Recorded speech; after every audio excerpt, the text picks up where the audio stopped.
السلام علیکم پیارے بچوں، آج کے اس ویڈیو میں آپ کو خوش آمدید کہتے ہیں۔ آج کے اس ویڈیو میں ہم ڈسکس کرنے جا رہے ہیں 8ویں جماعت اسلامیات کا پرچہ۔ ڈیٹیل سے ڈسکس کریں گے انشاءاللہ، 2 ویریئنٹس کے اندر 2 پیپر ڈیٹیل سے ڈسکس کریں گے ود آنسرز کے ساتھ۔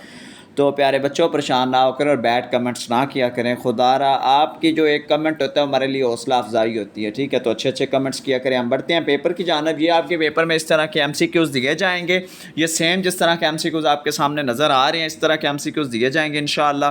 یہ ایم سی کیوز ابھی آپ کو دکھا رہا ہوں، بعد میں اس کی آنسر کی دکھا دیتا ہوں، آپ اسکرین شاٹ لے لیں سوالوں کے جوابات میں آپ کو انشاءاللہ پڑھ کے سناؤں گا باری باری تمام کے، تو ڈیٹیل سے ڈسکس کریں گے آج کے اس ویڈیو میں، ٹھیک ہے؟ تو یہ ایم سی کیوز آپ کے سامنے اسکرین کے اوپر آہستہ آہستہ چل رہے ہیں، آپ ان کو آرام سے دیکھ لیں کہ کس طرح آپ نے کون کون سے ایم سی کیوز پڑھ لیں، اور پھر ان کے میں آپ کو ساتھ جوابات بھی دیتا ہوں۔ آپ جوابات پہلے نوٹ کر لیں ویڈیو آگے کر کے چاہے، اور بعد میں ایم سی کیوز پڑھتے جائیں انشاءاللہ۔ جب آپ ایک دفعہ M C Qs read out صرف کر لیں گے نا، انشاءاللہ آپ کو پریپیئر ہوتا جائے گا، ٹھیک ہے؟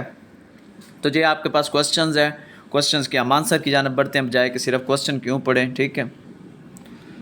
تو جی پیارے بچوں، یہ آپ کے ایم سی کیوز کی آنسر کی ہے، جس کے اندر دیکھیں پہلے کا ڈی، دوسرے کا بی، تیسرے کا اے، چوتھے کا ڈی، پانچویں کا بی، چھٹے کا بی، اس طرح کر کے نا آپ نے خود ہی پیارے بچوں آپ نوٹ کر لینا اسے، ٹھیک ہے؟ کہ کس طرح یہ ہو رہا ہے، ٹھیک ہے؟ 32 مروزیاں ہیں، آپ ان کے جوابات نوٹ کر لیں اور پھر ایم سی کیوز شروع سے میرے پڑھتے جائیں ویڈیو روک روک کے۔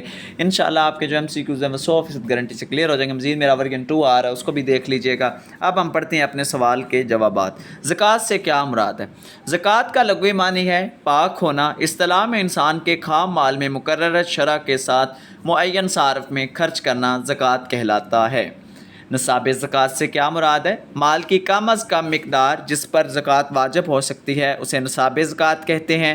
سونا، چاندی، نقدی مال، تجارت اور مویشیوں پر متعین شرح اور شرح کے ساتھ زکوٰۃ لازم ہے۔ زکوٰۃ کے کوئی سے 4 فوائد تحریر کریں۔ زکوٰۃ سے بہت سے دینی، معاشی اور معاشرتی فوائد حاصل ہوتے ہیں۔ یہ فوائد انفرادی اور اجتماعی سطح پر حاصل ہوتے ہیں۔ زکوٰۃ دینے سے انسان کے اندر بخل ختم ہو جاتا ہے، سخاوت کے جذبات پیدا ہوتے ہیں۔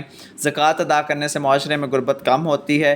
زکوٰۃ ادا کرنے والے کا مقام و مرتبہ اللہ کے ہاں بلند ہو جاتا ہے، اس کے مال میں برکت اور اضافہ ہوتا ہے۔ غزوہ خیبر کے موقع پر مسلمانوں کی جنگی تیاری کے بارے میں آپ کیا جانتے ہیں؟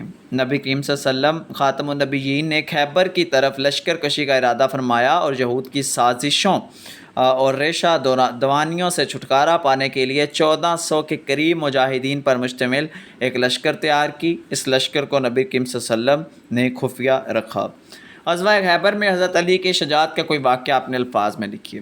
غزوہ خیبر کے دوران حضرت علی کرم اللہ وجہ الکریم نے اپنے ساتھیوں کے ساتھ قلعہ انعام کی طرف پیش قدمی کی اور نبی کریم صلی اللہ علیہ وسلم کی ہدایت کی روشنی میں پہلے یہود کو اسلام کی دعوت دی، مگر وہ انکار کر کے مقابلے کے لیے سامنے آیا۔ اس کی لڑائی میں بڑا جنگجو مرحب حضرت علی کے ہاتھوں جہنم رسید ہوا، جس کے بعد یہودیوں کے حوصلے پست ہو گئے اور وہ شکست کھا کر بھاگ گئے۔ غزوہ خیبر میں مسلمانوں کو حاصل ہونے والی کوئی سے 4 معاشی فوائد تحریر کیجیے۔ غزوہ خیبر کے بعد مسلمانوں کو مال غنیمت کی صورت میں بہت سی سرسبز و شاداب زمینیں اور کھجوروں کے باغات ملے، جس سے مسلمان معاشی طور پر خوشحال ہو گئے۔ عرب میں مسلمانوں کی عزت میں بہت اضافہ ہوا۔ عسکری لحاظ سے اب مضبوط قلعے مسلمانوں کے قبضے میں تھے۔ مسلمانوں کو بہت سارا اسلحہ اور جنگی ساز و سامان حاصل ہوا۔ مساوات سے کیا مراد ہے؟ مساوات سے مراد ہے کہ انسان کو رنگ و نسل یا زبان و معاش کی بنیاد پر دیگر انسانوں پر کوئی برتری حاصل نہیں۔ روزمرہ زندگی سے مساوات کی کوئی سی 2 مثالیں دے۔ گھر اور سکول کے کاموں میں تمام لوگوں کا اپنی اپنی ذمہ داریاں ادا کرنا۔ تمام طلباء کا ایک جیسے نصاب سے تعلیم سے استفادہ کرنا مساوات کی بہترین مثال ہے۔ اسلامی معاشرے میں مساوات کے قیام کے لیے کیا اقدامات کر سکتے ہیں؟ سب کے ساتھ محبت اور احترام سے پیش آنا، یعنی ہر فرقے کے لوگوں کے ساتھ اچھا سلوک کرنا۔ اسلام کی اصل تعلیمات سیکھنا اور سکھانا، یا نبی کریم صلی اللہ علیہ وسلم کی تعلیمات کے مطابق سب کو سمجھائے۔ جھگڑوں اور غلط فہمیوں سے بچنا، یعنی بات چیت اور صلح کے ذریعے مسائل حل کرنا۔ سب مسلمانوں کے ساتھ بھائی چارہ قائم رکھنا، یعنی فرقہ پرستی کے بجائے اتحاد پر زور دینا۔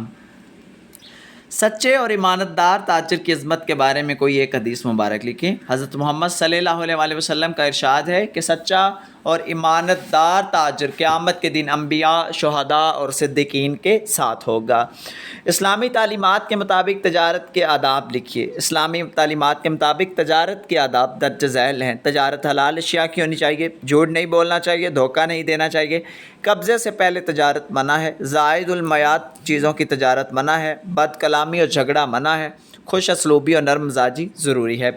تجارت کو اسلام کے مطابق ڈھالنے کے لیے کیا کرنا چاہیے؟ سب سے پہلے ایمانداری اور خوف خدا ضروری ہے، دھوکے سے رک جانا چاہیے، فیاضی اور نرمی کا مظاہرہ کرنا چاہیے، ناجائز ذخیرہ اندوزی سے رک جانا چاہیے، ناجائز مہنگائی نہیں کرنی چاہیے، مال کے عیب کو نہیں چھپانا چاہیے، عہد شکنی نہیں کرنی چاہیے، لین دین کے معاملات کو صاف شفاف ہونا چاہیے۔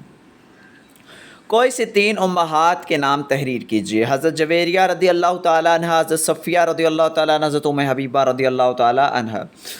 حضرت صفیہ رضی اللہ تعالیٰ عنہ کو صفیہ کیوں کہا جاتا ہے؟ عرب کے دستور کے مطابق بادشاہوں کو مال غنیمت میں ملنے والے مال کو صفیہ کا لقب دیا جاتا ہے، اس لیے آپ رضی اللہ تعالیٰ عنہ کو صفیہ کا لقب دیا جاتا ہے۔ کوئی سے 4 اقدامات لکھیے جن کو اپنا کر آج کی خواتین امہات المؤمنین رضی اللہ تعالیٰ علیہن کی سیرت پر عمل کر سکتی ہیں۔ غرباء اور مساکین کی ضروریات کا خیال رکھ کر، اللہ تعالیٰ کی عبادت کے ساتھ ساتھ گھریلو ذمہ داریاں پوری کر کے، اسلامی تعلیمات حاصل کر کے، دعوت وار شاد کا کام کر کے، اسلامی تعلیمات پر سختی سے عمل پیرا ہو کر۔ تو پیارے بچوں، یقیناً آپ کو پورے پیپر کی سمجھ آ گئی ہوگی۔ آپ ملتے ہیں ایک نئے ویڈیو میں، تب تک کے لیے اللہ حافظ۔